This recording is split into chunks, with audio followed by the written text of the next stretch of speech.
actually get started? Well, a mentor of mine, when I first got in the business, said, "Judd, there's three things that prevent us from getting started, or that we're working against, maybe I should say, time, taxes, and procrastination." Mm-hmm. Correct. And, I think we all want to provide for ourselves and achieve financial freedom. But it's tough to get started on those things. And you can do it in small increments. And believe it or not, over time it will make an impact. And even though we've had what we in our industry are calling the lost decade, whereby there was actually a 10-year rolling period, which is very rare, where the market, the S&P 500, actually didn't make money on average. It actually lost. But if we pay attention, to dollar cost averaging, investing regardless of where the market is, the old adage is buy low and sell high. Okay. Sometimes I hear clients say, "Judd, I stopped my 401k investment because every time I look at it, it's going down." But isn't that the opposite? Shouldn't we be putting more when the market's low? Correct. Than when it's high? Mm-hmm. So I think it's an incremental steps that we can get started to do that thing. And also think about the protection. After what happened to me, it's important to protect your income and protect your family. A life without my income in it, or a wife for my life without me in it, could have been a very tough thing. And we were glad we had disability insurance and life insurance if I had not been able to get those tubes out. When is it considered too late to start planning in things like what you're talking about as far as, investing and stuff? Is it too late at a certain age, or it's never too late? I don't think it's ever too late. It's never too late to take advantages of what our government has set up for us, like IRAs that are tax deferred or tax free accounts. Incrementally you can add on to those over the years. And a lot of people don't understand that. I think they understand it, but maybe they don't think about it, especially when you're 30 or 40 Correct. years old and you're thinking about a time frame that's 20, 25, 30 years out. But let's not forget that we're not going to have an income or a salary after we stop working. And the average life expectancy continues to go up, which is great for, our medical, community has made steps, leaps and bounds. And so we're living longer. So, I have both my grandmothers died in their early 90s, 93 and 94. Oh, okay. So, and I had a friend who had a grandmother that lived till she was 104. And so if we stop working at 65, can you imagine living another 40 years? You have to do a lot of good planning for that. And so, putting away maybe at age 50 or 60, it still makes sense. In today's society, what would you consider to be good investments? Well, I think that the only free lunch that we really have, Paul, is asset allocation. And an analogy I like to use is, if you're flying somewhere with your family, the people that you love the most, would you rather be on a single prop plane or one that has 4 props? Correct. And I think most people are going to choose 4. Because Yes. if one of those engines breaks down, you've still got 3. Correct. And so asset allocation allows us to invest some money in short-term, cash, money market CDs. Then the next up would be bonds, tax-free municipal bonds, government bonds, corporate bonds. Then you've got dividend-paying stocks. You've got small company stocks. You've got international or global society now. A lot of companies are getting a lot of their money from sales internationally. So, those are good investments, but I like to think about also what I like to call my vault loads of money strategy. And so I like to think of each time period is a different vault.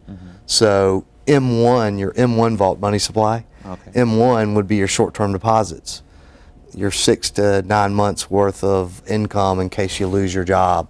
That has to be in very stable instruments. That can't be fluctuating.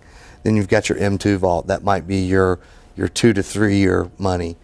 We might be able to invest in short-term instruments, municipal bonds, tax-free bonds, government bonds. Again, safe, but has some risk.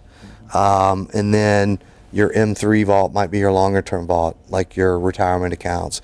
And you can take more risk on those because they're longer time horizon. Okay, one of the services I know they talk about, one of the investments is certificate of deposit. Explain to the audience a little bit about the certificate of deposit and the pros and cons, if there's any, of getting into that. Sure. Well, Paul, if you had a great uncle that thought so much about you and he passed away, and he left you a nice inheritance with $100,000, let's say. Okay. If you went down to the bank, what do you think you could get for a CD these days? What's the interest rate you think you might be able to? 1% or. Exactly. So at the end of the year, you'd have $101,000. But I don't know about you. I'm in my 40s. I remember when gas was 75 cents a gallon, and when I used to go to the movies, it was about $2 or $3. And what is that today? I think I filled up yesterday. It was $3.30. Correct. Movies are now $10, $11. Not to mention the Coca-Cola and the popcorn and everything else. So that's the invisible hand that we call inflation. And inflation, on average, although low right now, runs at about 3%. So if we're investing at 1%, you're actually moving backwards. Correct. But you do have to have that M1 vault, and that has to be very safe. So certificate of deposit is where you deposit your money in the bank, in a money market or CD, and it's FDIC insured by our government. So you can be assured that that money will be there and stay stable. It doesn't fluctuate like stocks or bonds. So that's important, to have that emergency slush fund, set up. But in terms of making your money work for you, it's not doing what you need for an intermediate to longer term horizon, if that makes sense. Okay, managing over $40 million for your clients. What does this say about your company? Well, it's taken a while to achieve that. That's a lot of. It's a lot of assets, and it's a lot of responsibility. Correct. It is, and so we have to map out for each unique person what they are trying to accomplish, and then decide what is the strategy or the plan to get to that end goal. If that end goal is to get a child to Duke, well, we need to start early, and we need to start often, and we need to grow that money at a lot more than 1%. So, we want to take advantage of a 529, a tax-free account, which is one of the few that our government allows us to invest in and use tax-free if used for college. And, we just have to find out what each risk tolerance is for each client. Some clients, they can't afford to see a 10% fluctuation or 20%. Some, it doesn't bother them at all. They're in it to win it. They're in it for the long term. So we map out strategies and financial plans that will, achieve that goal, and have to make adjustments along the way. That's for sure, because things change. It does. Yeah. I know you appear on a lot of media areas. How important is that for yourself and your company? And name some of them. Well, yeah, great. I've been on CNBC with Sharon Epperson, Wall Street Journal, Time Magazine, USA Today. I've been on just about a majority of the local media here, Mike Collins. And it's important, it is important, I think, for me to get the word out there. I'm not the expert, but I am an expert, And so, you know, there are things that people still don't know about, like a solo K, which is a single person 401k, which allows for very large contributions. So someone that might be behind in their retirement savings could really pile it on in that program. Or a 529 or a Coverdale educational savings account. A lot of people don't know that these are out there, so it's important to get that word out there. And then I try to always, you know, tell people a little bit about how giving back can give you a return too. So that's neat to get that news out there. What are some of your financial credentials? Well, I'm a certified estate planner, and I also carry a lot of numbers behind my name, Series 7, 63, 65, 24. I'm a registered investment advisor representative, which allows me to work with my clients on a fee base, which I think is a key versus a commission-based type of relationship. And you know, being a certified estate planner has given me a lot of background to come and talk with my clients about sharing a story about protecting my blind side, you know, and when they've lived through that experience with me, I think they know where I'm coming from. That's important. We're running out of time, sir. If someone wanted to get in contact with you, how would they go about doing that? My website is jhgfinancial.com. Okay. My email is judson.gee@JHG Financial. And of course, my phone number, 704-536-3423. Thank you, Mr. Judson Gee, for coming on the show. And anytime you want to come back, you know, it's because it's very vital to our audience to hear from experts in this area. I got one question that I probably want to ask. I mean, maybe.